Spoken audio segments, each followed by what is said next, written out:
perkenalan dulu. Sebentar. Kita dapat notif. Aduh. Oke, sebelumnya perkenalan dulu ya. Buat yang belum tahu atau mungkin kenalin, saya Irwan Manuela. Udah sih segitu aja. Oke. Untuk itu, nah sebelumnya kita masuk ke sistem penilaian ya. Jadi untuk sistem penilaian seperti biasa, kita itu terbagi jadi 4. Ada absen, ada tugas, ada UTS, sama UAS. Oke, jadi untuk absennya itu bobotnya 20%, tugasnya 20%, UTS-nya 30%, UAS-nya 40%. Oke, dan biasanya saya untuk mata kuliah saya itu biasa untuk UTS itu sifatnya tertulis atau ujian. Oke, jadi kalau UAS-nya itu biasa dalam bentuk praktek ataupun dalam bentuk kelompok atau dalam bentuk project. Oke, nah jadi pengumpulan seperti ini. Dan ini saya nggak salah tulis ya. Jadi bobotnya benar 110% buat kalian. Oke. Jadi kalau kalian sampai nggak lulus untuk kuliah saya itu udah keterlaluan gitu. Baca saya udah berikan 110% gitu buat kalian. Kalau sampai dapat jelek juga, aduh, saya udah bingung lagi dah. Oke, sampai sini dulu. Ada yang mau bertanya, keberatan atau apa mengenai sistem penilaian kita? Atau mau UAS-nya 90% aja gitu, lainnya 5% atau 2%, 3%?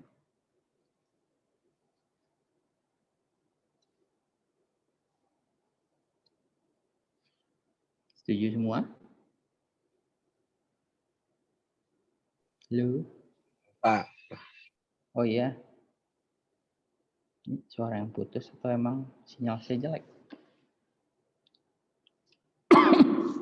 Setuju semua nih? Ini nggak ada suaranya? Testing. Setuju, Pak. Oke. Setuju, Pak. Setuju, Pak. Oke. Setuju semua ya? Sepakat semua ya? Tidak ada yang beratin lagi? Oke, kita next. Oke, ini biasa ya. Tujuan mata kuliah representasi ini supaya kalian bisa memahami prinsip-prinsip si metode dari kecerdasan buatan. Boleh, Pak? Iya. Kenapa? Halo? Nah, dia hilang lagi. Kenapa tadi kamu bilang? Sinyal aman.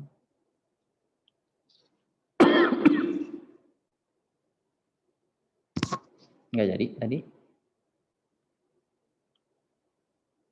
Absen 10%. Waduh, dia mau turun. Boleh. Turunin ya. Janganlah, Pak. Itu ada yang minta 10%.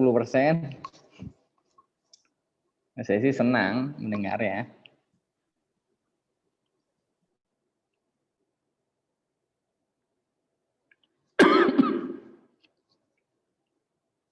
Hah? Absennya 10 ya. Berarti tugas. Ya, tugasnya saya gedein 30 dah.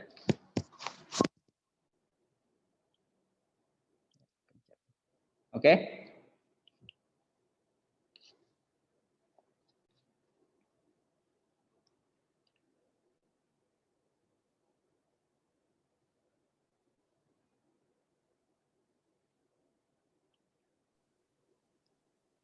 Oke, Pak. Oke. Ini kayak kalian pasrah banget. Oke, tadi kita lanjut lagi. Oke ya, berarti ini udah fix. Absen 10, tugas 30, UTS 30, finalnya 40. Oke, kita lanjut lagi tadi. Ini nih ya, supaya kalian memahami si kecerdasan buatan, kalau kalian mau ngebuat suatu sistem yang kompleks, kita ada kaitannya, kalian mampu gitu kan, melakukan representasi ataupun penelaran dari suatu bukan suatu sistem, suatu kondisi yang cukup rumit gitu dalam pembuatannya ketika kalian mampu merepresentasikan gitu suatu permasalahan yang rumit tadi dalam bentuk suatu sistem atau suatu aplikasi. Oke. Nah, kita masuk ke materinya. pertama ini kita masuk ke definisi kecerdasan buatan. Nah, sebelum masuk, saya ada pertanyaan buat kalian. Jadi, menurut kalian nih, apakah si mesin ini bisa berpikir gitu kan? Kalau bisa, gimana caranya? Dan kalaupun nggak bisa, kenapa enggak?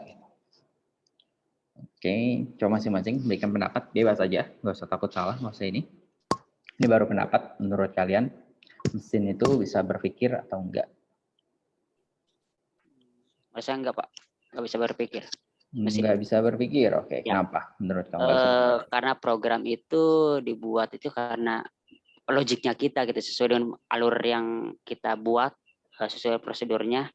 Jadi mesin itu menjalankan apa yang kita buat itunya, Pak, gitu, sesuai dengan alur-alur yang kita butuhkan.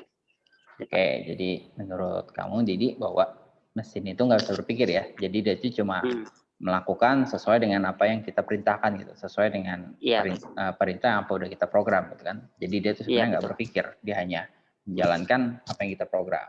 Oke. Ada yang lain? Thank you, Didi. Yo, sama-sama, Pak.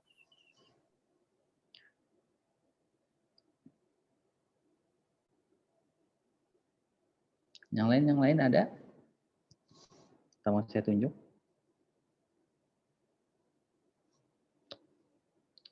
Siapa ya?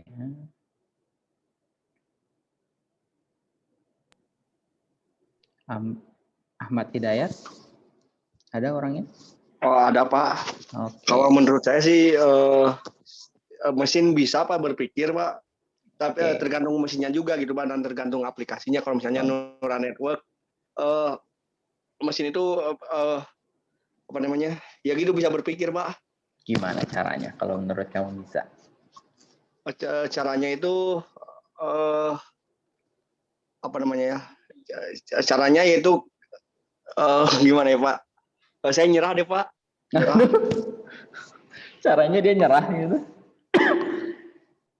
Oke, tapi intinya kamu percaya bahwa mesin itu bisa berpikir, oke? Masalah caranya gimana, kamu masih belum ketemu, oke? Ya, baik, Pak. Ya, percaya, Pak. Oke, ini siapa? Joni Kardiman ya mau berpendapat. Ya, Pak. Oke. Menurut saya bisa berpikir. Caranya adalah dengan melatih mesin itu untuk berpikir, Pak. Oke, jadi menurut kamu bahwa mesin itu bisa kita latih nih supaya dia bisa berpikir. Iya, itu Pak. Oke.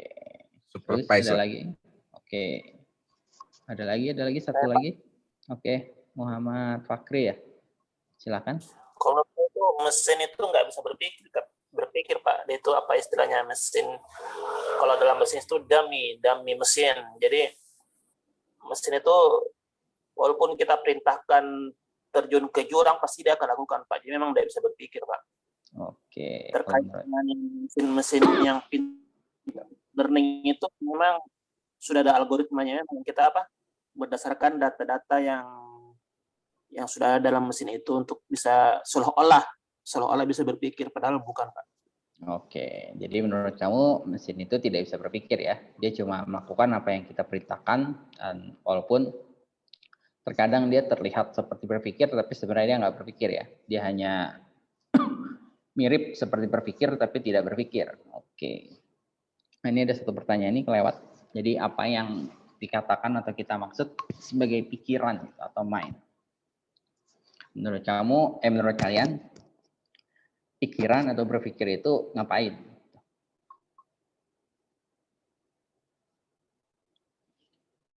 Oke, ada yang menjawab? Menurut kalian, berpikir itu ngapain? Coba dari Ahmad Sudah, Ali Yusman. Untuk berpikir atau pikiran sendiri itu kita bisa dibilang kayak buat hal-hal baru tapi belum diungkapkan, jadi kayak hanya rencana saja sih, Pak. Kayak kita sedang berpikir gimana, kasarannya itu kita sedang berpikir gimana cara membuat mie lah istilahnya, contoh gampangnya. Cuman kan itu hanya di pikiran, tata caranya masih di pikiran kan, belum dilaksanakan secara langsung. Oke, berarti menurut kamu pikiran itu atau berpikir itu sesuatu yang sebuah plan gitu, tapi belum eksekusi ya, baru ada di kepala aja gitu. Baru ada di Oke. kepala.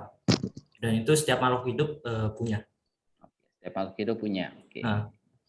Halo, oke, thank you Ali. Satu lagi deh, menurut ini Desi Prilestari. Biar ada suara ceweknya ini, biar kalian semangat. Ada orangnya nggak nih? Ada, Pak. Oh, ada. Oke. Ya Desi, menurut kamu? Menurut saya mesin tuh bisa berpikir, tapi caranya belum tahu, belum kepikiran. Oke, terus apa yang dimaksud dengan pikiran gitu atau berpikir itu menurut kamu apa?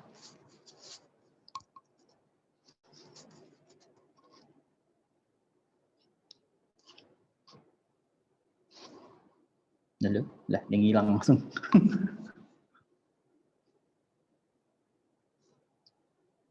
Halo, Desi? Berpikir itu menggunakan akal budi untuk mempertimbangkan dan memutuskan sesuatu, Pak. Atau menimbang-nimbang gitu. Oke, berarti berpikir itu menurut kamu adalah tindakan untuk mengambil keputusan, oke, atas suatu hal gitu ya? Iya, Pak. Oke, satu lagi deh. Biar ada perbandingan. Habibi, ada Habibi? Wah, Habibi bisa pinter nih. Ada, Pak. Oke, ya. Silakan Habibi. Gimana tadi, Pak? Apa yang dikatakan sebagai pikiran? Iya, boleh. Pertama, mungkin mesin itu nggak bisa berpikir. Dia hanya menyimpan sekumpulan instruksi, yang mana instruksi itu akan dijalankan kalau memang sudah ada perintah. Jadi itu aja, Pak. Terus apa yang dikatakan sebagai pikiran atau berpikir itu menurut kamu apa? Mungkin lebih ke instruksi yang disimpan. Jadi dia menunggu momen lah untuk melakukan instruksi, Pak. Oke, lebih out of the box ya. Oke, jadi berpikir itu kayak bilang gimana ya? Mengumpulkan suatu data gitu untuk suatu saat yang tepat dilakukan gitu perintahnya. Seperti itu. Oke ya. Oke, cukup sih sebenarnya udah banyak. Ada macam-macam ya. Ada yang berpendapat bahwa mesin itu bisa berpikir, ada yang berpendapat itu enggak. Dia itu cuma diprogram gitu untuk melakukan itu. Ada yang menganggap bahwa ini tuh cuma dibuat gitu seolah-olah bisa berpikir, tapi sebenarnya enggak. Dan berpikir itu ada banyak yang tadi ada yang menganggap memecahkan suatu solusi, bisa juga melakukan suatu hal yang baru gitu dari hal ini. Oke. Nah, sebenarnya ada banyak pendapat itu juga. Sebenarnya semuanya nggak salah, nggak ada ini, dan bahkan beberapa para ahli pun juga memiliki arti yang berbeda-beda tentang arti kecerdasan pun. Ini saya ambil salah satu contoh aja. Menurut si Winston dan Pendergast ini, menurut mereka tuh arti kecerdasan itu adalah suatu kemampuan itu untuk belajar atau mengerti dari sebuah pengalaman. Kedua itu memahami pesan yang kontradiktif dan ambigu. Jadi pesan yang kontradiktif atau ambigu dia ketika mampu memahami itu adalah suatu bentuk kecerdasan. Jadi dia bisa menanggapi dengan cepat dan baik gitu atas situasi yang baru. Kayak tadi ketika dia menemukan suatu masalah atau kesulitan, dia bisa merespon masalah tersebut. Oke, yang keempat itu dia bisa menggunakan penalaran dalam memecahkan masalah dan menyelesaikan suatu permasalahannya dengan efektif. Oke, nah ini beberapa. Nah, menurut si Winston ini ya, ketika ada salah satu dari ini merupakan suatu bentuk kecerdasan. Ini ada ngechat. Oke, Gilang. Oke. Nah, sekarang kita masuk ke AI ya, atau Artificial Intelligence, atau kecerdasan buatan. Ini sama aja, cuma bahasa Inggris bahasa Indonesia. Sama, ada beberapa pendapat juga mengenai apa itu kecerdasan buatan gitu kan. Jadi kalau menurut si Simon ini, menurut dia tuh kecerdasan buatan itu adalah merupakan kawasan penelitian gitu kan, atau aplikasi dan instruksi yang terkait dengan si pemrograman komputer untuk melakukan sesuatu yang dalam pandangan manusia adalah cerdas. Nah, jadi dia mirip, jadi dia merupakan ada suatu kawasan atau batasan gitu kan dari si sistem itu. Nah, ketika aplikasi itu bisa melakukan instruksi atau sesuatu hal yang menurut kita itu adalah hal yang cerdas, ya udah itu merupakan suatu bentuk artificial intelligence. Nah, sedangkan menurut si Rich and Knight ini dia adalah ini kecerdasan buatan itu merupakan menurut dia sebuah studi tentang gimana kita ngebuat suatu komputer itu bisa melakukan hal-hal yang pada saat ini itu bisa dilakukan oleh lebih baik daripada manusia. Nah, jadi ketika si komputer itu bisa melakukan lebih baik daripada manusia, ya udah ini berarti udah suatu bentuk kecerdasan buatan. Oke, nah secara global ya sebenarnya si suatu aplikasi atau suatu AI ya kecerdasan buatan itu bisa kita definisikan bahwa dia suatu bentuk kecerdasan buatan itu karena dia punya 4 kategori ini. Yang pertama itu si sistemnya itu bisa berpikir layaknya manusia dan dia bisa bertindak layaknya manusia kayak sistem act like human. Yang ketiga itu dia bisa berpikir secara rasionali dan keempat itu dia bisa berperilaku dengan rasionali. Nah, jadi ada 4 kategori ini. Jika ada suatu aplikasi bisa berpikir seperti manusia, bertindak seperti manusia, layaknya seperti berpikir juga secara rasional dan bertindak secara rasional. Nah, ini udah bisa kategorikan bahwa ini sistem ini udah termasuk kecerdasan buatan. Nah, gimana cara kita taunya? Nah, sebenarnya ada beberapa cara gitu. Nah, salah satu yang paling terkenal itu adalah ini, the trolley problem. Oke, ini biasanya suka dipakai oleh para ilmuwan untuk menguji apakah program mereka atau aplikasi mereka itu udah masuk lolos kecerdasan buatan atau enggak gitu, ketika si trolley problem ini. Cara ngetesnya pun juga cukup menarik. Nah, salah satu di sini. Nah, jadi dia ngasih kondisi, contoh di sini misalnya kita ada di dalam si kereta ini, dan satu-satunya hal yang bisa kita lakukan adalah cuma menarik tuas nih, dan bikin keretanya berbelok nih. Jadi awalnya si keretanya akan lurus, nabrak 5 orang yang ada di depan. Kalau kita tarik tuas itu, dia akan belok nih. Jadi hanya nabrak 1 orang. Nah, ibaratnya kalau kalian ada di dalam kereta itu, kalian akan menarik tuas itu atau enggak? Ayo, menurut kalian? Oke. Wah, banyak yang terlambat ya. Ayo, ada yang mau jawab? Salah satu aja perwakilan sebagai manusia. Kalian akan menarik atau membiarkan aja si kereta ini lewat?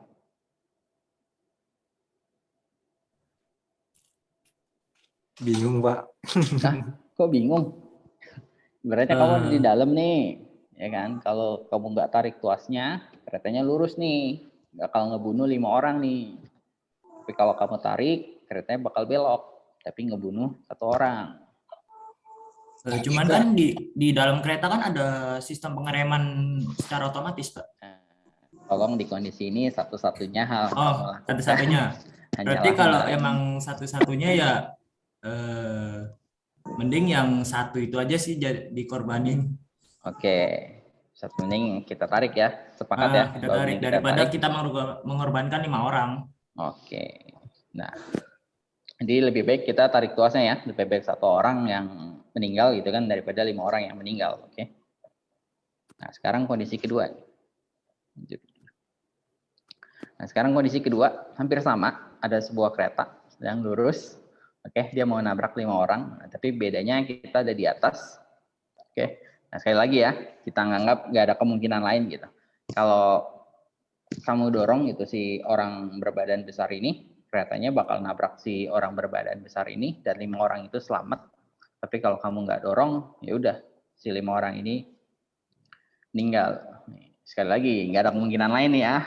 Nggak ada tiba-tiba ada Spider-Man nyelamatin mereka atau apa. Nggak ada kemungkinan lain. Apa yang akan kita lakukan? Apa yang akan kalian lakukan? Dorong, Pak.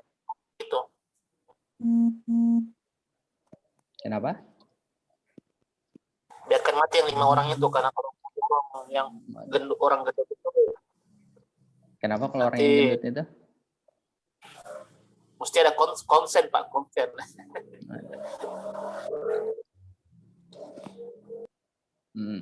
Biarin mati aja 5 orang ini. Yang penting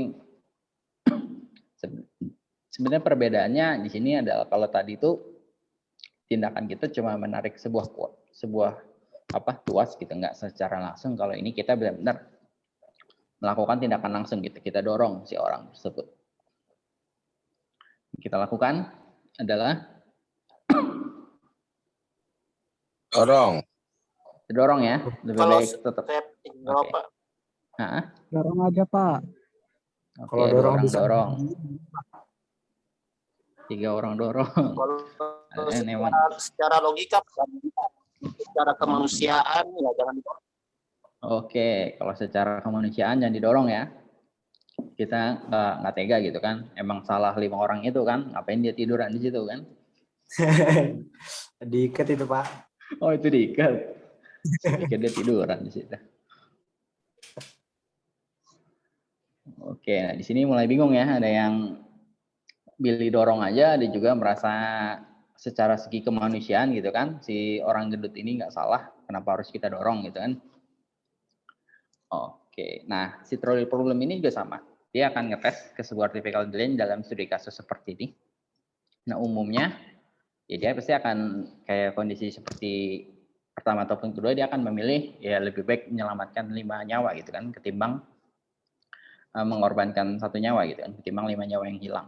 Oke, nah tapi gimana kalau ternyata kita tambah ini suatu atribut gitu kan? Gimana kalau ternyata 1 orang itu adalah orang yang penting gitu, misalnya itu pasangan kita, atau dia ternyata seorang presiden, atau dia pokoknya orang yang kita sayangi lah.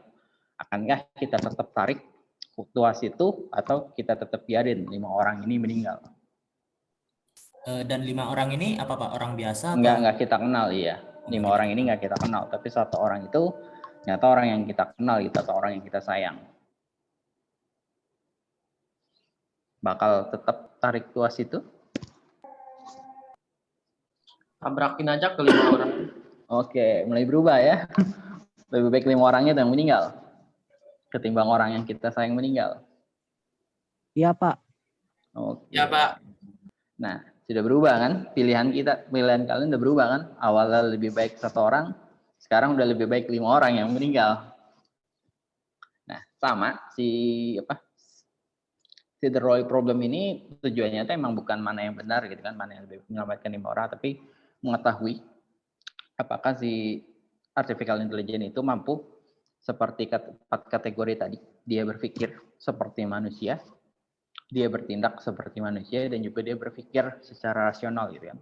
Ketika kita tambah parameter gitu kan, bahwa ada informasi bahwa orang yang satu ini ada orang yang penting, ini apakah si komputer AI ini atau artificial intelligence ini bakalan bingung gitu kan, bahwa yang awalnya dia yakin lebih baik menyelamatkan 5 orang daripada 1 orang, sekarang apakah dia akan tetap bingung gitu kan, apakah dia tetap memilih 1 orang atau akan dia berubah pilihan seperti kita tadi, karena kita bisa berpikir secara manusia ibaratnya, bisa berpikir seperti manusia dan berpikir rasional.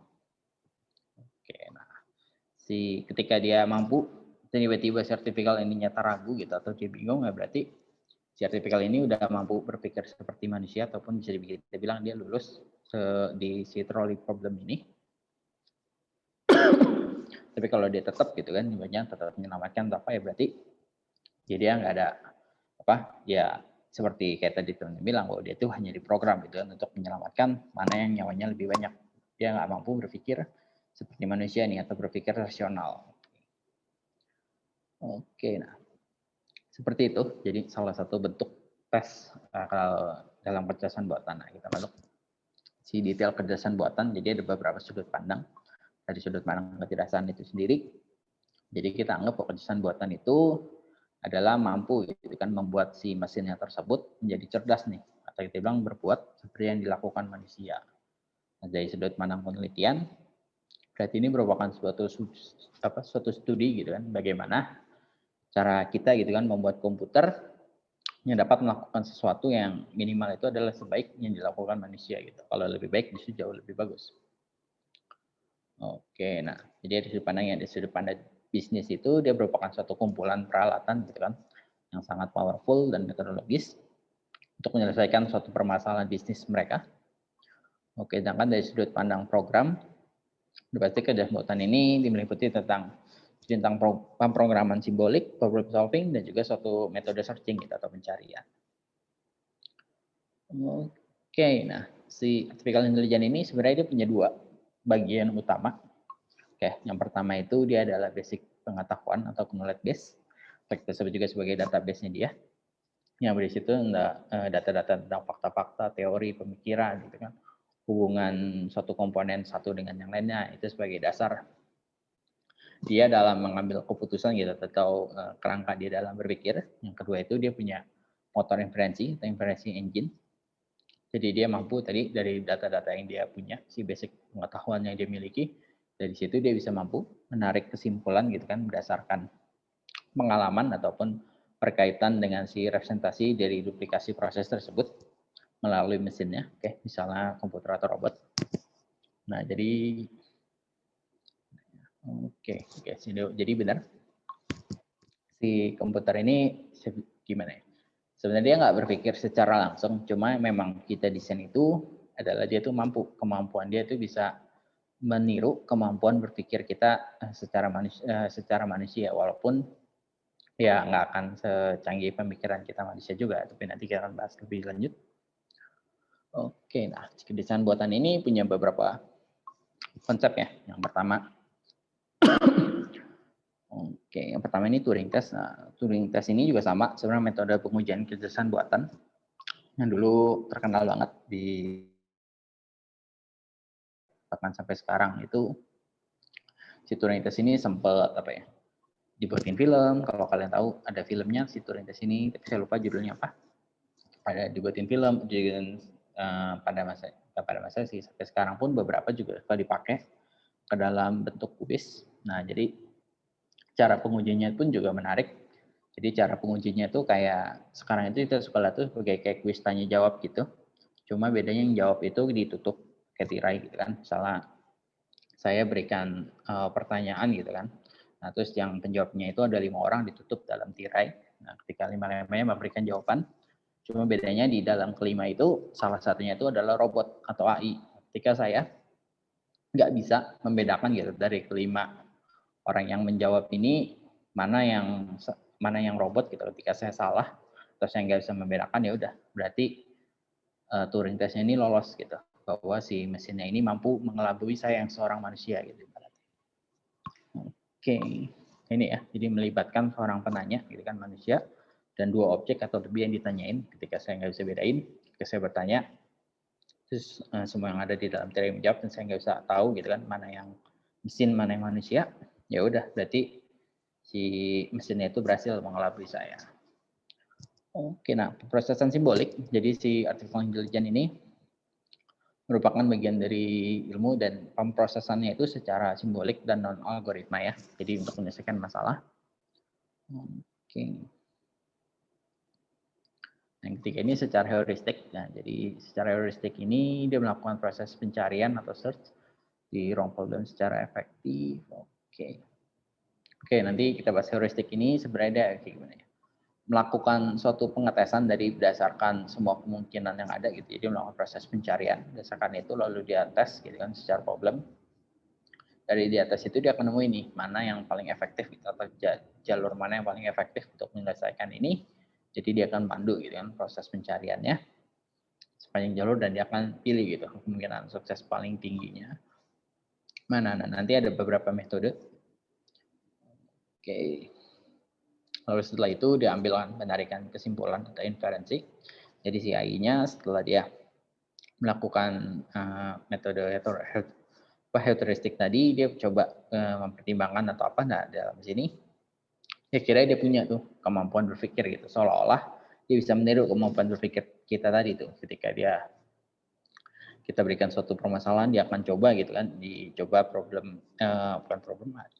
dicoba solusi A, apakah solusi A mempunyai kemungkinan jawaban yang tinggi, enggak, dia coba lagi solusi B, solusi C, solusi D, solusi E, dan seterusnya gitu kan, sampai dia bandingin mana yang kemungkinan sukses paling tinggi. Nah, dari situ dia akan tadi ya, dia melakukan rationing, lalu situ melakukan proses inferencing berdasarkan tadi aturan semua yang udah dia coba, misalkan basis data knowledge yang dia buat dengan metode heuristik dan lain-lain. Nah, dari situ dia akan melakukan ini pola, dari situ dia baru bisa memberikan jawaban, atau penarikan kesimpulan. Nah, yang ini juga sama, pencocokan pola atau pattern matching ini setelah dia berusaha gitu kan menjelaskan si objek atau suatu event atau kejadian atau proses, dihubungkan gitu kan si logik atau konvensionalnya, entah ke dalam bentuk motor, entah dalam bentuk apa ya, dalam bentuk bisa dalam bentuk langsung jawaban atau juga dalam bentuk metode penggerak gitu hasil keputusannya. Oke. Nah ini ya. Oke, kita lanjut ke sini. Nah sekarang kita bandingin nih antara kecerdasan buatan dengan kecerdasan alami. Nah, kecerdasan alami itu otak kita ya. Jadi otak kita ini adalah kecerdasan alami nih. Sedangkan kalau yang dibuat itu ya udah itu adalah pikiran nilai atau kecerdasan buatan. Nah si AI ini otomatis dia punya kelebihan pertama lebih permanen ya, lebih udah pasti ketimbang ingatan kita, ketimbang kita hari ini pertemuan kuliah, ntar habis selesai Zoom meeting ini juga kita udah lupa gitu kan. Pak Irwan tadi ngomong apaan? Lebih permanen. Yang kedua itu pasti mudah untuk dalam duplikasi dan penyebaran. Jadi datanya itu karena udah permanen, jadi bisa diduplikasi atau disebarkan dengan lebih mudah. Yang kedua itu lebih murah ya dari kecerdasan alami. Kayaknya ya lebih murah itu pasti karena ibaratnya kecerdasan alami kita kan walaupun awalnya mungkin gratis gitu, berpikir itu gratis, tapi kan ketika semakin lama knowledge kita semakin luas, semakin ini otomatis diri kita itu ya semakin mahal gitu. Beda dengan robot, semakin walaupun awalnya mungkin cost-nya besar, tapi ketika lagi karena dia permanen dan mudah diduplikasi, otomatis cost-nya itu semakin lama ya semakin murah, semakin turun. Itu sifatnya konsisten dan menyeluruh dan dapat didokumentasikan. Udah pasti ya ibaratnya. Dan berapa ini? Kelima ya, dapat mengeksekusi suatu tugas tertentu ya. Beberapa tugas itu lebih cepat daripada manusia. Dan juga dia bisa menjalankan beberapa tugas tertentu lebih baik atau lebih banyak gitu dari kebanyakan orang. Nah kan kalau otak kita nih kecerdasan alami dibandingkan dengan kecerdasan buatan apa? Ya udah pasti otak kita tuh bisa lebih berpikir lebih kreatif, dibandingkan si sistem yang udah berdasarkan knowledge database dia doang yang kita berikan, ya udah dia hanya mampu berpikir sebatas knowledge base yang kita berikan aja gitu. Tapi kalau otak kita pasti lebih berpikir kreatif, bisa melakukan proses pembelajaran secara langsung ya. Kan kalau AI tadi dia dapat proses pembelajarannya berdasarkan data yang kita berikan aja. Ketika dia mau melihat hal yang baru ya harus kita masukin lagi data-data baru gitu. Ketika kita nggak berikan ya udah pengetahuan dia cuma sampai situ gitu. Sedangkan kita bisa langsung gitu ada hal baru kita bisa langsung adaptasi, bahkan kita langsung bisa mempelajari, bahkan kita bisa memberikan solusi dari permasalahan tersebut. Yang ketiga ini dia kita punya fokus yang luas sebagai sumber referensi ya dalam pengambilan keputusan. Dengan kalau si AI tadi fokusnya sempit hanya berdasarkan knowledge base dia. Dengan kalau kita bisa ngambil sumber dari manapun gitu, hal yang nggak berkaitan pun bisa jadi dalam pengambilan keputusan kita. Jadi 3 hal ini ya kelebihan kita dibandingkan kecerdasan buatan. Jadi jangan sampai kalian kalah dibandingkan robot atau kecerdasan buatan saat ini. Kita masuk ke sini.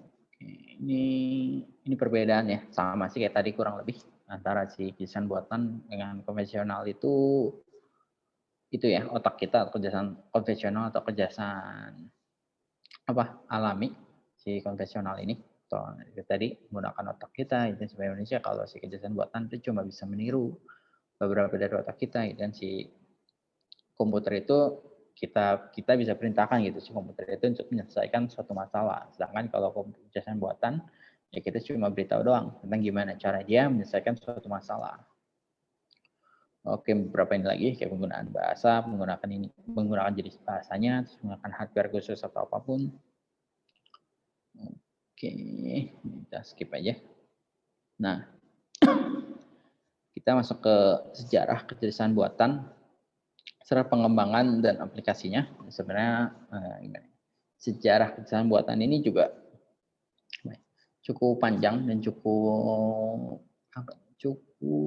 naik turun, bukan naik turun sebetulnya. Cukup menarik sih sebenarnya. Oke, saya ini aja.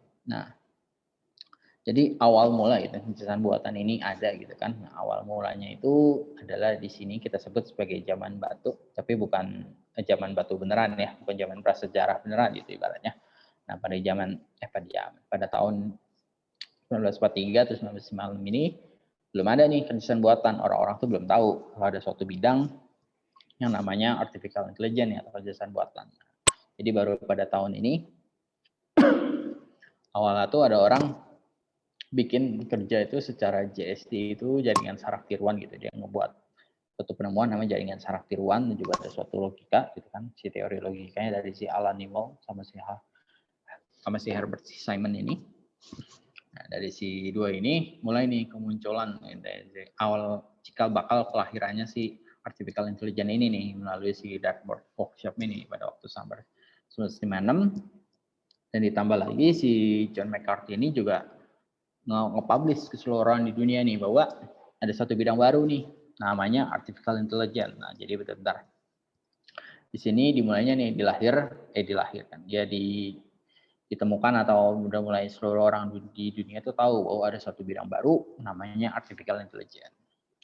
Oke, jadi makanya pada zaman ini kita sebut sebagai zaman batu karena sebelumnya itu orang-orang belum tahu gitu, bahwa ada bidang namanya artificial intelligence. Tapi setelah adanya si teori logika dari si ini, lalu ada si Dartmouth Workshop ini, nah mulai muncul dan si John McCarthy ini juga udah nge-publish gitu kan, ada suatu bidang namanya artificial intelligence, barulah kita tahu gitu ada satu bidang namanya artificial intelligence. Nah, lalu setelah itu udah otomatis ketika dia baru lahir udah pasti awal-awalnya tuh kita antusias gitu kan, harapan besar kan tentang artificial intelligence ini bisa bawa perubahan apa nih terhadap ini ya. Si John McCarthy ini dia mulai mendesain bahasa pemrograman, bahasanya itu Lisp programming ya. Jadi sini lalu dia menemukan time sharing, ada advanced stacker, dia melakukan pembelajaran tanpa pengetahuan, gitu kan, si pemodelan jaringan saraf tiruan, pembelajaran evolusioner, pokoknya mulai berkembang lah banyak teori-teori baru, banyak metode-metode baru, gimana hal-hal tentang artificial intelligence ini udah orang mulai berpikir luas nih tentang microworld, block world segala macam. Nah, jadi di 1952 sampai 1966 ini orang mulai antusiasnya secara antusias gitu tentang perkembangan sini. Oke, nah tapi nggak cuma antusias gitu, ibaratnya ada masa-masa gelapnya juga. Oke, dan masa-masa gelapnya itu ketika si artificial intelligence ini tidak mengalami perkembangan gitu kan. Kalau akan perkembangannya itu ketika orang antusias tiba-tiba ternyata ya udah mulai beberapa penelitian beberapa itu ternyata stuck gitu kan, tidak berkembang. Atau ada juga di sini ada suatu fakta gitu kan, bahwa ketika mungkin tadi teman-teman juga ada sedikit bingung bahwa ada beberapa fakta itu mereka nganggap bahwa suatu program itu dia bisa mendapatkan suatu solusi itu secara prinsip itu menurut mereka tuh nggak berarti gitu bahwa si program itu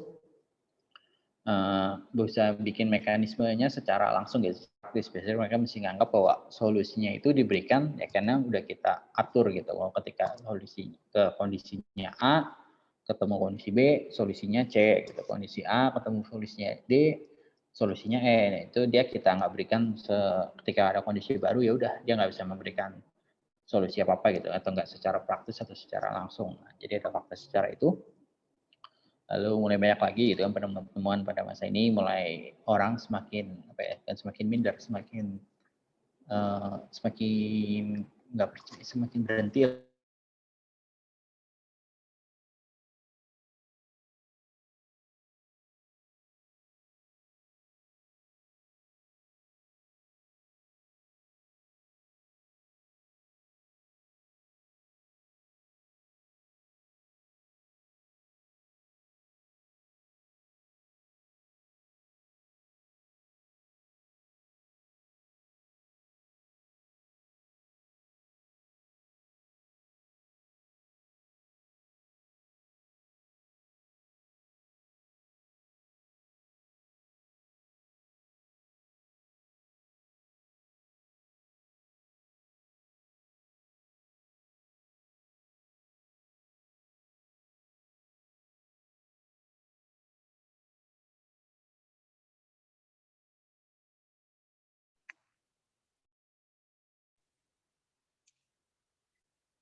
Suaranya keluaran, Pak.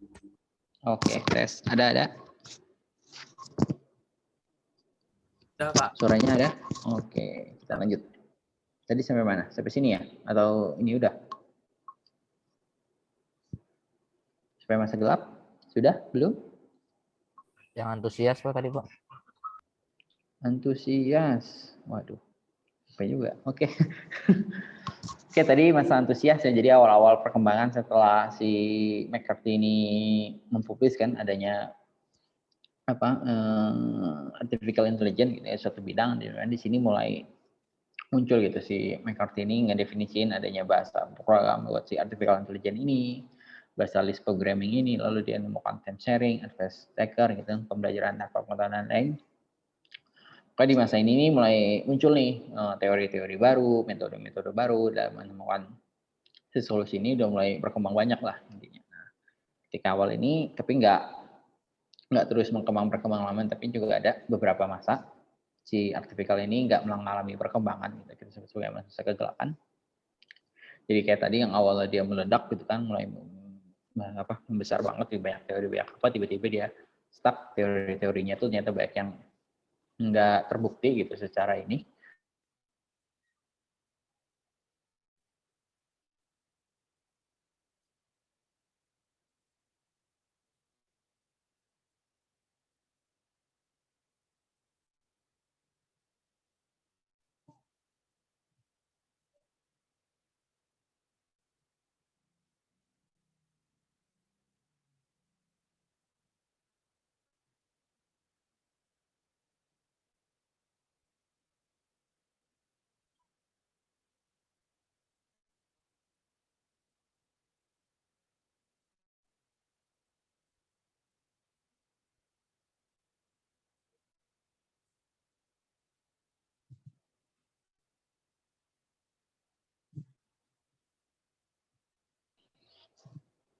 Oke.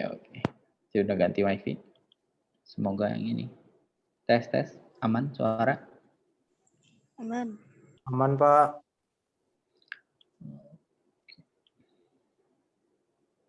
Oke, sorry ya gangguan lagi. Semoga yang kali ini udah enggak.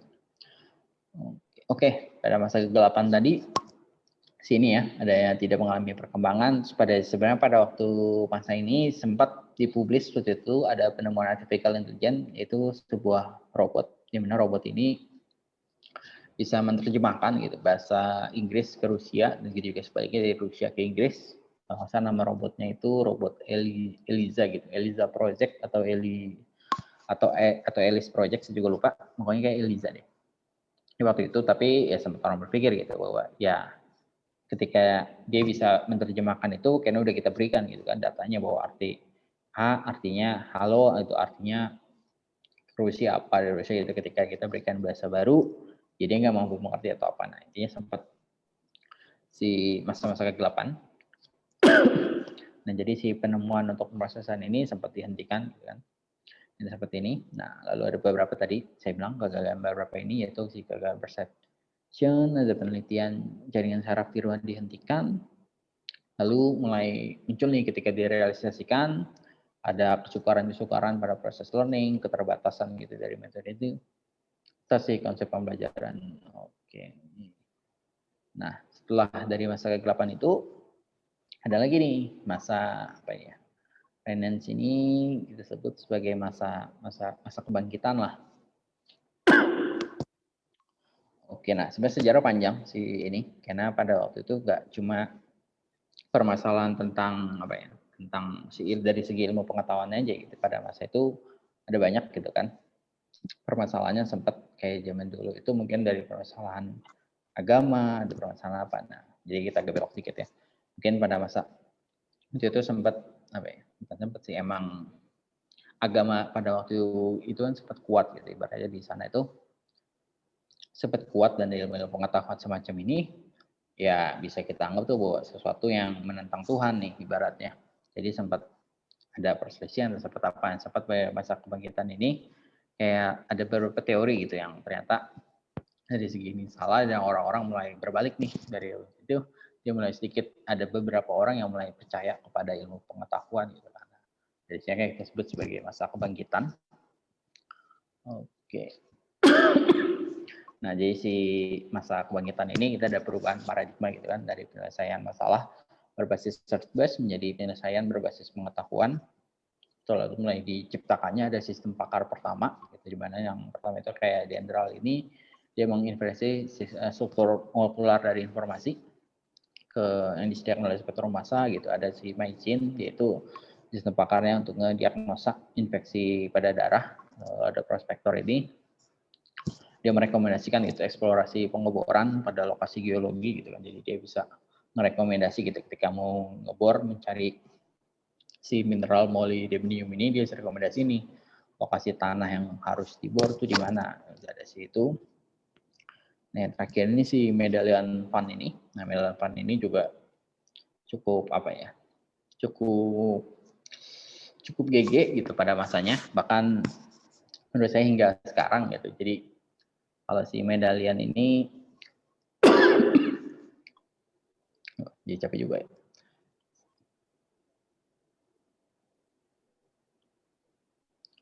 Sobat.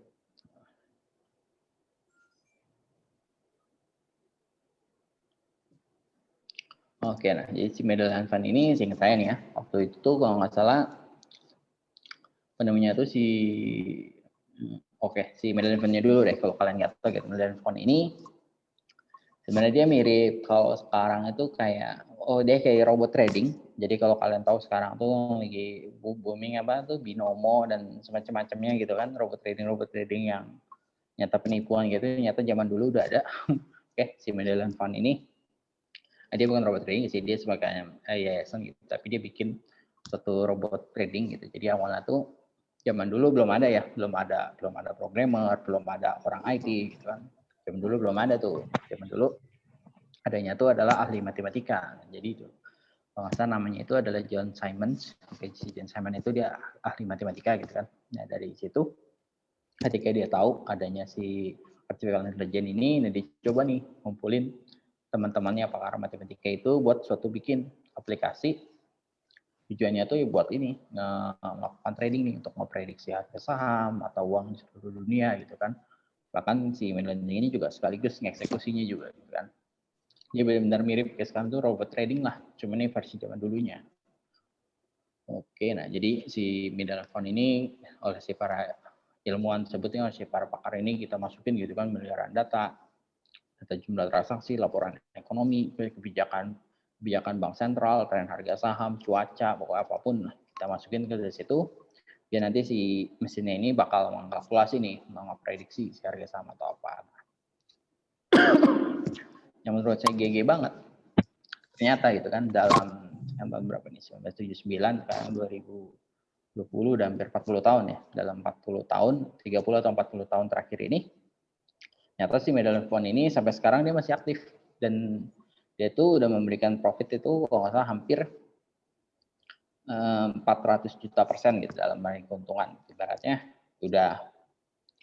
udah hampir 30-40 tahun lebih ya, ibaratnya udah bukan sesuatu yang harus kita ragukan lagi gitu bahwa si alat ini benar-benar bisa ngeprediksi gitu ibaratnya. Dan bahkan sempat paling viral di pandemi kemarin tuh, di mana semuanya pada turun gitu kan, saham pada turun, si Medallion Fund ini masih bisa ngasih profit. Oke, nah ketika lagi pandemi semua pada jeblos, dia masih bisa ngeprediksi dia masih menghasilkan profit gitu di tengah pandemi ini. Makanya si yang ngebuatnya ini udah ibaratnya algoritmanya itu udah kita anggap udah sakti banget gitu kan, pertumbuhan folionya udah di luar akal sehat banget. Bahkan sampai beberapa yang udah berpendapat bahwa si si AI dari si Medallion Fund ini udah terlalu canggih nih, sampai nggak ada lagi manusia yang ngerti gitu bagaimana cara programnya. Tapi kalau kalian mau join, sayangnya dia udah tutup untuk publik, jadi dia hanya untuk karyawannya mereka doang dan si otomatisnya doang. Nah, jadi kalau kalian tiba-tiba ditawarin aplikasi-aplikasi robot-robot trading gitu, kalau bukan si John Simon yang bikin gitu, kalian patut diragukan gitu karyanya. Nah ini ya beberapa contohnya gitu kan pada masa kebangkitan waktu itu. Nah sampai era industrial pun juga terjadi perubahan. Ini oke. Oke, ada neural network. Oke, di era industrial juga si sistem pakar ini juga apa ya, mulai berkembang. Itu sistem pakar itu mulai semakin berkembang ya dari dalam industri. Mulai banyak sistem pakar aneh-aneh, mulai dari kesehatan, dari yang otomotif, dari perusahaan e-company juga semakin banyak. Oke, eksplorasi si pembelajaran pun juga tadi makin luas ya dari awalnya pembandingan berdasarkan search based, mulai pakai exponent based, case based reasoning, genetic algorithm, neural network dan segala macam. Nah, oke. Nah, si neural network ini juga mulai kembali ya, kan tadi sebelumnya kan si jaringan saraf tiruan itu sempat dihentikan kan, karena sempat mengalami kebuntuan. Nah, sekarang mulai kembali. Si neural network ini ke backpropagation neural network dikenalkan, oke, si Bryson and Hu dari mulai kembalinya udah banyak banget aplikasi yang sukses. Mungkin beberapa kalian juga udah tahu. Oke, kehilangan respect dari nah. Sistem pakar macetnya knowledge system. Oke, kehilangan. Nah, kalau kalian tahu neural network sekarang, neural network juga makin gila ya sekarang. Kalau kalian mungkin beberapa yang ada yang tahu ya.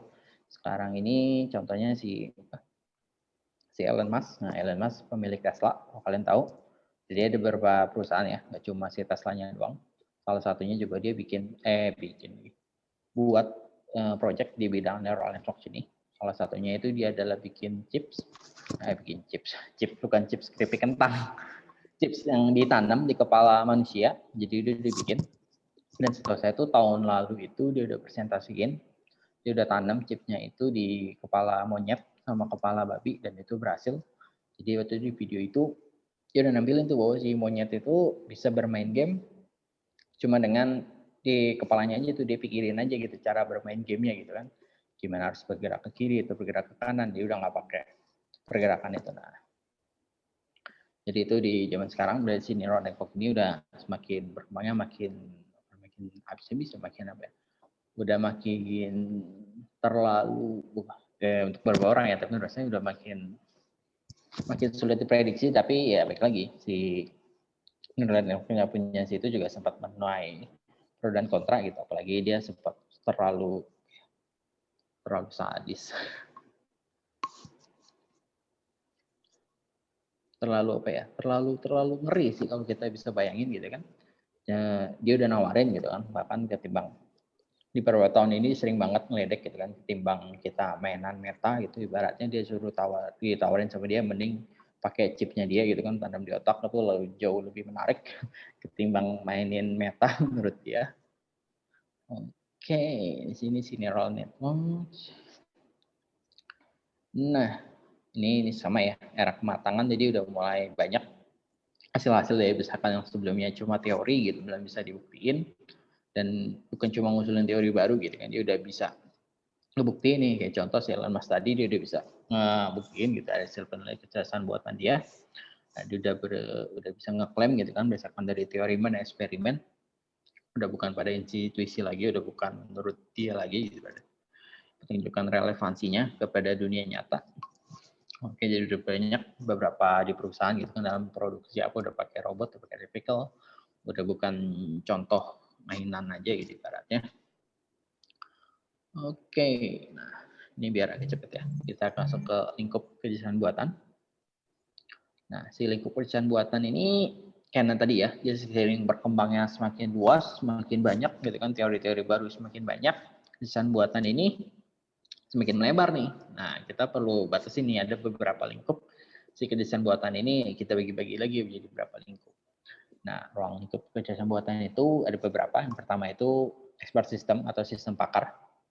Jadi si komputer ini atau AI ini dia memiliki keahlian untuk menyelesaikan masalah dengan meniru keahlian yang sudah dimiliki oleh pakar. Kayak contohnya tadi misalnya sistem pakar diagnosa penyakit gitu. Dia kan dia meniru tuh kemampuan keahlian seorang pakar atau keahlian seorang dokter tuh. Jadi gimana cara si dokter itu mendiagnosa pasien, mengetahui gitu kan gejala pasien, dari berdasarkan gejala pasien dia bisa mengetahui gitu si pasien ini didiagnosa punya penyakit apa. Nah, dibuat ini sistem pakar ya gitu. Jadi si pasien masukin gejalanya atau kita masukkan gitu kan gejalanya pasien, nah dari situ sistem pakar bakal mendiagnosa nih bahwa si pasien ini menderita sakit apa gitu. Ibaratnya ketika si pasiennya adalah memiliki demam gitu kan, apalagi kehilangan penciuman, terus dia ya pokoknya kehilangan penciuman, terus dia akan diagnosa gitu kan, apakah si pasiennya ini COVID atau cuma demam biasa. Nah, pengolahan kedua itu adalah natural language processing atau pengolahan bahasa alami. Nah, jadi dia si artificial ini diharapkan gitu kan dia bisa berkomunikasi. Si kita ini bisa berkomunikasi dengan komputer gitu menggunakan bahasa sehari-hari. Oke, yang ketiga ini mirip-mirip ya si natural language processing dengan speech recognition. Nah, cuma bedanya kalau si natural language ini si speech recognition ini si komputer itu bisa mengerti nih apa yang kita ucapkan gitu, apa yang si kita bilang ya kan. Jadi si robot ini bisa mengerti. Nah, jadi baik lagi supaya diharapkan si robot dengan kita itu bisa saling berkomunikasi. Oke.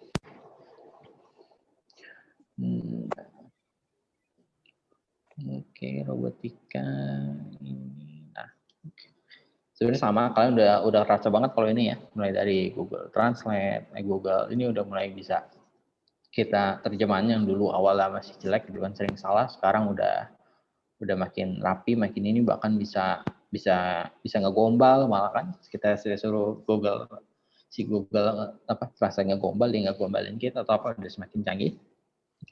Penelitian secara robot juga udah mulai perkembangan tuh banyak. Bahkan beberapa ini sempat yang saya tahu ya, ini sempat histeris, sempat heboh gitu, karena waktu itu sempat dibikin robot yang bisa kayak pelayan atau apa gitu, seperti melayani itu. Tapi yang aneh itu tiba-tiba si robot itu dia bisa belajar bahasa baru, bahasa yang cuma dimengerti oleh sesama robot. Bukan kita ibaratnya coding gitu, ibaratnya kita ngasih program supaya dia bisa komunikasi dengan manusia. Tiba-tiba si robot ini, si algoritma ini bisa mempelajari bahasa baru, dan bahasa itu bisa dimengerti oleh sesama robot gitu. Kita manusia nggak bisa ngerti nih robot ini ngomong apaan, tapi tiba-tiba robot A dengan robot B bisa berkomunikasi dengan bahasa dia masing-masing. Nah, jadi sempat kayak para peneliti juga sempat serem gitu, ibaratnya takut wah jangan-jangan udah mulai terlalu pintar nih AI-nya. Oke, keempat ini robotika ya, sistem sensor. Ini juga udah banyak. Jadi kita buat suatu robot dan menggunakan sistem sensor sebagai motoriknya, entah sebagai motorik atau juga mengambil keputusannya. Bisa dalam menggunakan kamera ataupun sensor penggerak. Nah, kelima ini computer vision. Jadi dia mengimplementasikan gambar atau objek yang tampak gitu melalui komputer. Oke, keenam itu intelligent komputer atau guided instruction. Nah, jadi si AI ini juga bisa kita gunakan nih sebagai tutor yang bisa melatih ataupun mengajar. Nah, jadi kedepannya mungkin juga saya ini bisa digantikan dengan robot nih. Terus intelligent yang tujuh udah pasti ya. Untuk industri game playing itu udah banyak banget yang menggunakan artificial intelligence ya, untuk bermain game, entah teknologi apa yang masih belum meta. Aduh, saya lupa namanya. Oke, udah 7. Oke. Nah, itu aja sih beberapa pengenalan kita tentang artificial intelligence ya. Tentang artificial intelligence. Mungkin jadi kalian lebih memahami gitu perkembangan artificial intelligence saat ini, gimana dari awal gitu kan si artificial intelligence belum ditemukan, mulai perkembangan sampai sekarang udah betapa udah berkembang pesatnya sampai saking menakutkannya gitu si artificial intelligence ini. Sampai sini ada yang mau nanya?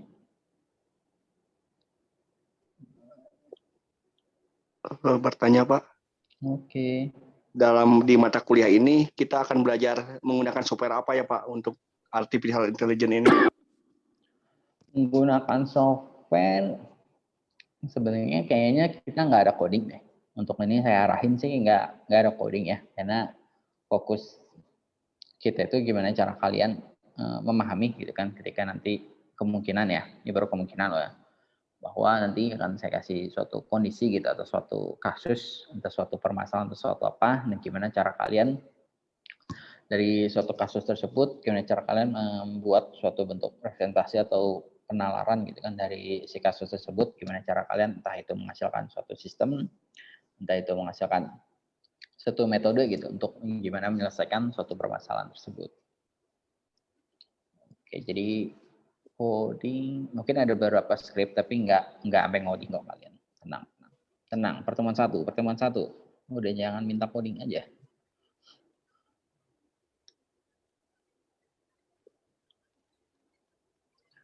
Sambil saya absen ya. Kalau yang mau bertanya silakan.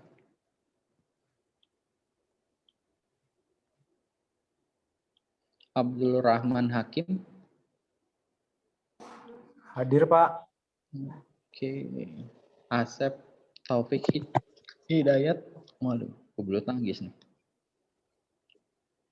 Ada Asep Taufik Hidayat?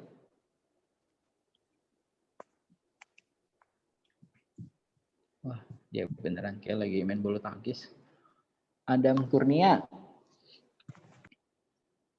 Ada Adam?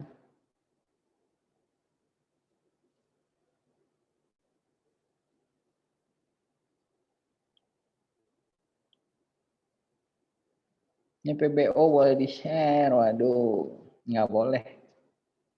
Emang belum keluar ya? Saya lokasi dari pertengahan awal Februari ya, saya lupa sih. Nilai intinya ya balik lagi sih kalau masalah nilai ya. Balik lagi ke sini sebenarnya. Pagi kayak kemarin untuk itu saya nggak ngitung absen kalian tuh 100 semua deh. Tinggal ya udah 3 hal ini. Kalau kalian ngumpulin tugas, UTS, UAS-nya juga dikumpulin, ya udah harusnya nilai kalian aman. B plus atau B itu udah pastilah ibaratnya. Ya, kalau kalian rajin itu semua. Tapi kalau kalian nggak ngumpulin, yang sama itu ya, saya suka heran tiap semester itu nggak tahu ya ini emang template tapi saya perhatiin tiap semester itu selalu ada aja satu mahasiswa itu dia ngumpulin soal entah UTS atau UAS saya lupa soal UTS atau kuliah lain. Nah, kalau saya pikir mungkin nih orang ini salah kali, tapi kenapa tiap semester ada ya?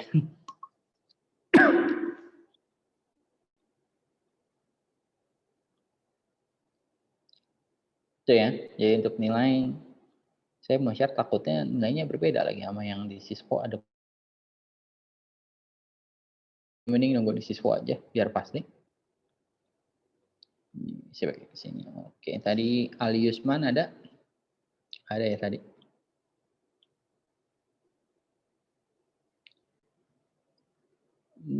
Remedial perbaikan sih kayaknya nggak ada deh selama kalian ngumpulin apa. Kayaknya lulus. Iya, saya kalau ngasih nilai nggak terlalu ini kok. Saya cuma lihat effort kalian dalam mengerjakannya. Kecuali kalau nggak ngumpulin ya. Kalau nggak ngumpulin sih udah pasti ngulang.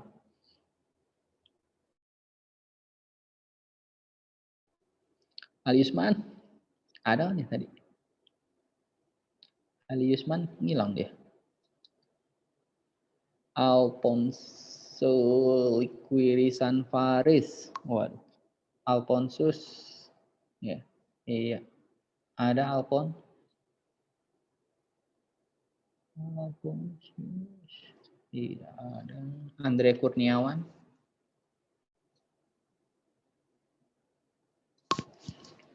Andre lagi. Andre Kurniawan. Enggak ada. Darmawan. Hadir, Pak. Oke, Desi Priles. Hadir, Pak. Oke, Edi Raisidi. Ya, hadir, Pak. Oke, Habibi. Hadir, Pak. Oke, Hanifah Husnun Mawarti.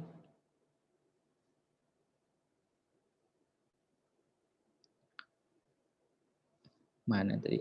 Ya Hanifah? Enggak ada. Harsono.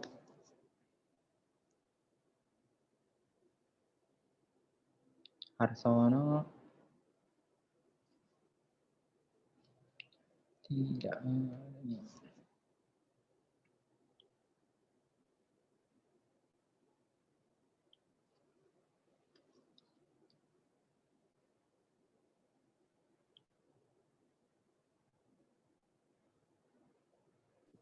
Mau bertanya Pak, Iya. kalau mata kuliah representasi dan penalaran ini sama nggak dengan design thinking Pak? Dengan desain apa? Design thinking. Design thinking. Saya kurang tahu sih design thinking yang gimana. Tapi kalau dari itunya sih sepertinya sih mirip-mirip. Mungkin ada beberapa kesamaan gitu, tapi nggak 100% sama.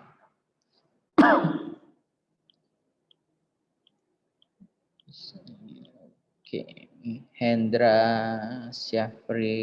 Syafrialdi. Hendra.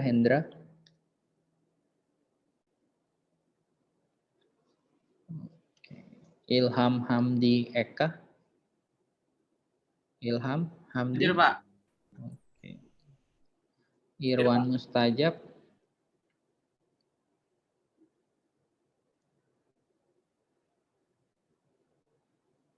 Irwan Mustajab nggak ada ya. Ita Krisnawati. Hadir, Pak. Oke. Joni Kardiman. Hadir, Pak. Kolis Taufikur Rohman. Kolis. Nggak ada. Mufid Triyono. Mufid. Ya, ada tadi.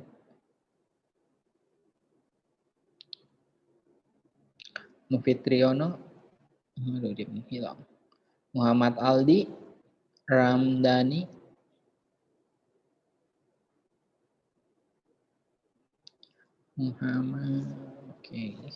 Muhammad Fakri. Ada ya. Oke. Muhammad Wisnu. Hadir, Pak. Oke. Nur Iqmal. Hadir Pak. Oke, Nurdin. Hadir Pak Muhammad Fahri. Oke, iya. Fahri, Pak. Iya, ada Nurdin.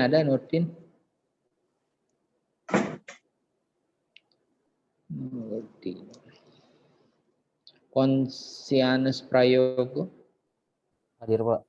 Oke, Rafael Pranata. Rafael. Iya, ada. Rafiatun Nasika. Hadir, Pak. Oke, Saiful Ridwan. Resign, Pak. Oh, resign. Oke. Syarah Fitriani. Yunisara. Kalau nggak salah resign juga, Pak. Oke, Yunisara. Resign juga. Oh, ada.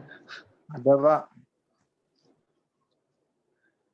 Oke, 16. Oke, ada semua.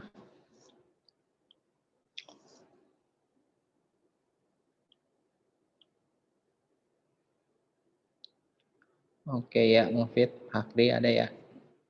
Oke, ada lagi yang mau nanya?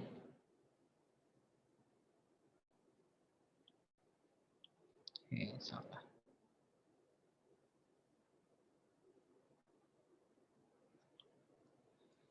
Untuk nilai.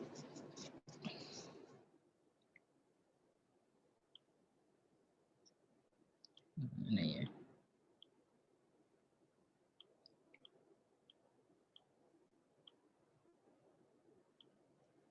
Sebentar.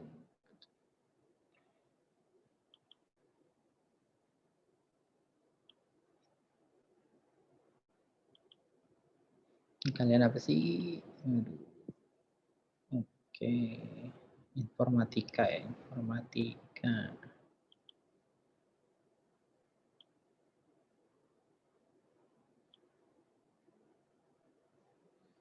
Informatika karyawan.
Wah, kalian banyak yang nggak lulus nih.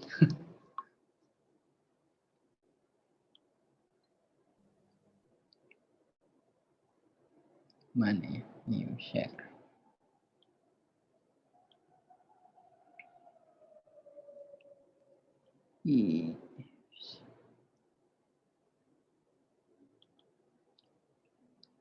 Nah, kelihatan nggak?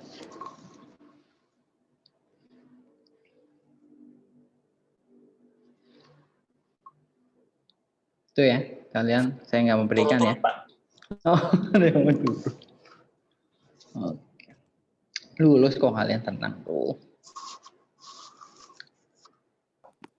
Makasih, Pak. Oke. Makasih, Pak. Terima kasih, Pak. Terima kasih banyak, Pak. Udah nih. Saya close lagi ya. Intinya tadi saya bilang, selama kalian ngumpulin, ngerjain, nilai mah pasti apa? Ya saya pasti lihat progres kalian gitu. Ya tapi kalau nggak ada yang bisa saya lihat, saya mau ngasih nilainya juga gimana? Oke, itu aja dari saya sih. Ada lagi yang bertanya? Ada kan? Tidak ada? Ada? Tidak? Oh ada. Waduh, itu nanti Pak, belum temannya. kelihatan, Pak. Jadi temannya ada yang udah itu belum? Ilham Hamdi, Pak. Nah, udah saya close lagi. Kok nama saya di bawah sekali, Pak?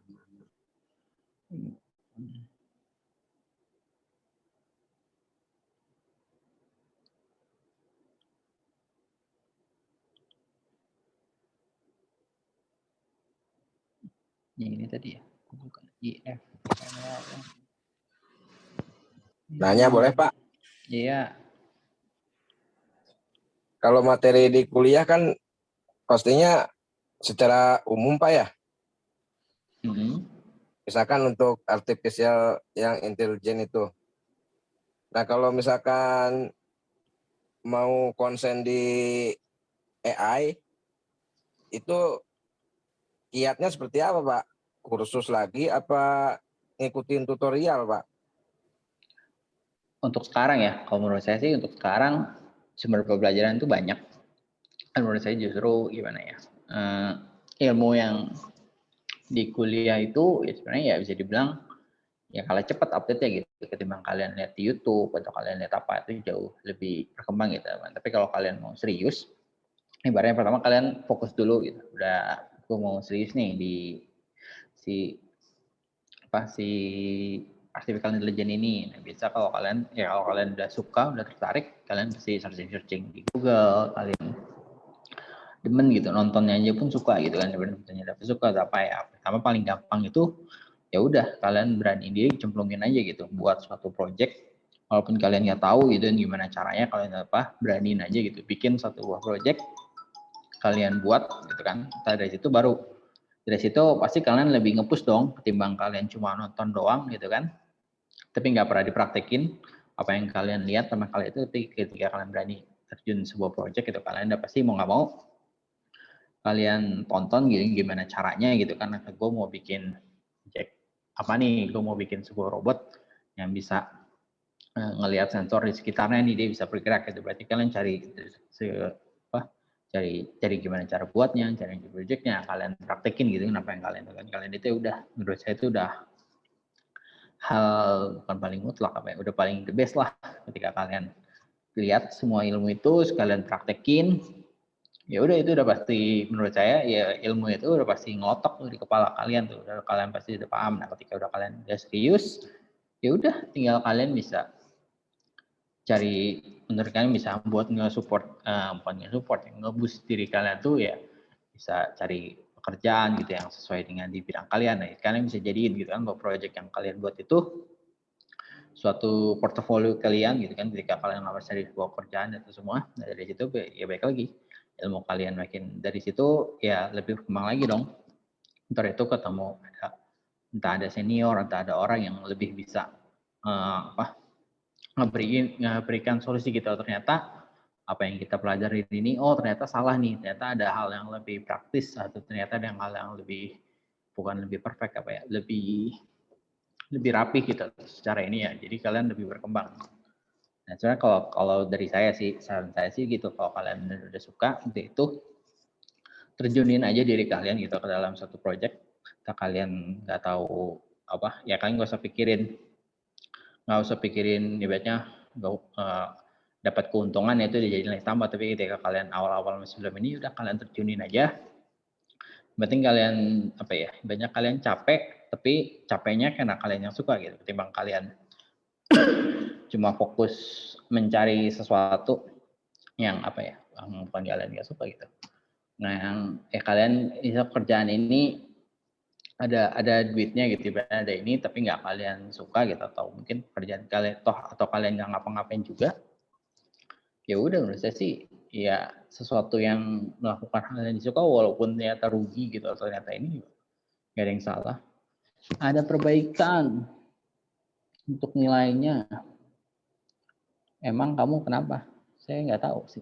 Setahu nanti saya coba tanya dulu ya ke pihak kampus, soalnya ini udah masuk perkuliahan juga, apakah masih boleh gitu revisi nilai atau enggak. Kalau pihak kampus masih boleh sih ya boleh-boleh aja sih. Nanti saya coba tanyain dulu. Oke.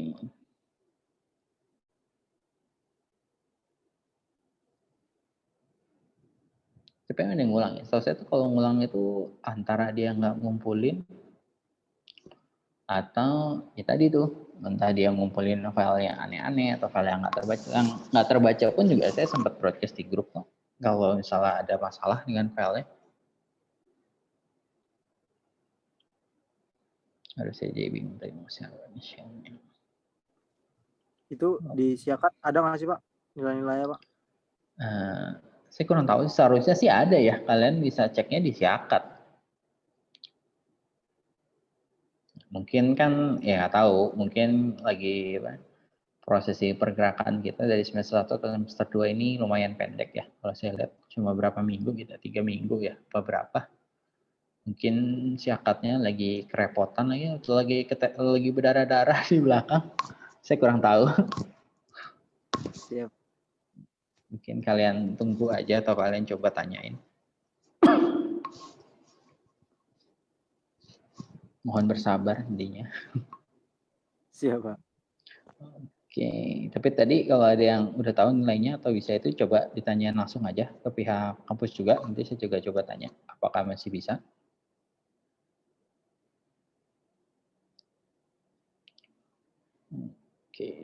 Oke, ada lagi? Sebelum saya udah 8.26 ya, bisa cepet juga. Kalau di IT Pak, usia ngaruh nggak Pak? Di apa? IoT? Kalau di bidang IT, kalau dari segi usia ngaruh nggak Pak? Kalau misalkan mungkin kan kita kuliahnya kan di usia-usia yang udah agak lanjut nih Pak. Oh, enggak lah, malah justru apa ya? Menurut saya bidang sekarang gitu, apalagi nggak cuma di bidang IT gitu. Usia itu ya baik lagi karena sesuatu tuh hal yang terbarukan gitu. Banyak ilmu-ilmu yang apa ya? Used nggak terpakai, bukan nggak terpakai ya. Banyak ilmu-ilmu itu yang sebenarnya semakin ke depan itu semakin terbarukan, teknologinya berubah gitu kan. Kayak sekarang nih ibaratnya lagi hype-nya apa? Lagi hype-nya kriptografi. lagi hype-nya tentang Bitcoin, tentang metaverse, atau itu kan hal yang baru nih yang bisa jadi pada saat saya kuliah pun juga nggak ada kan yang satupun dosen yang ngebahas tentang cryptocurrency, tentang apa itu metaverse atau itu tuh nggak ada gitu ibaratnya. Jadi ketika masuk di dunia ini ya semua orang tuh udah nggak pandang umur, semua orang punya sesuatu kesempatan yang sama, sesuatu kesempatan belajar yang sama gitu terhadap sesuatu hal yang baru. Jadi bisa dibilang kayak tentang ini biasanya saya punya pengalaman kerja di dunia coding 5 tahun gitu. Tapi kalau untuk sesuatu sekarang ya nggak kepake juga karena teknologinya pun juga berubah gitu. Ibaratnya kalau dulu saya coding ya frameworknya masih framework yang lama gitu, masih pakai entah dulu kenal apa ya, Laravel itu udah lama juga sih. Ya pokoknya banyak teknologi sekarang yang udah terbarukan juga gitu. Jadi kalau tanya masalah umur, udah pasti itu bukan suatu kendala gitu. Kayak emang untuk suatu teknologi ini ya kita harus bukan masalah usia, tapi masalah gimana cara kamu berpikir kreatif dan juga mau belajar gitu terhadap sesuatu yang baru. Udah itu doang kuncinya. Saat ini mah untuk hal-hal apa ya? Bisa dibilang kalau kayak ilmu pun juga kalau zaman dulu ibaratnya kita dipaksa menghafal ya karena zaman dulu nggak berpikir gitu kan akan adanya Google, segala sesuatu bisa kita ketik. Jadi mau nggak mau ya ilmu itu bisa kita serap dengan baik gitu. Ketika kita keharap ke dunia luar ya kita punya pengetahuan yang cukup. Nah kalau sekarang ilmu itu ya kalau nggak tahu ya ketik aja di Google ketemu gitu kan jawabannya. Kalau orang zaman dulu kan nggak berpikir seperti itu dong. Ketika dia nggak tahu udah lu tewas gitu saat itu juga ibaratnya. Tapi ketika sekarang kita nggak tahu ya udah tinggal Google. Nah, jadi teknologinya berkembang, sesuatu yang berkembang ya kita nggak bisa prediksi gitu hal apapun yang akan terjadi. Jadi jalan satu-satu cuma itu doang.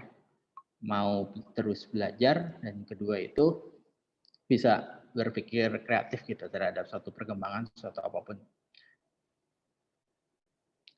Oke.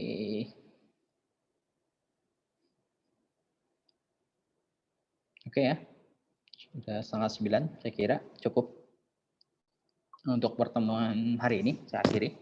Kita untuk masalahnya tadi ya silahkan dibahas untuk ini.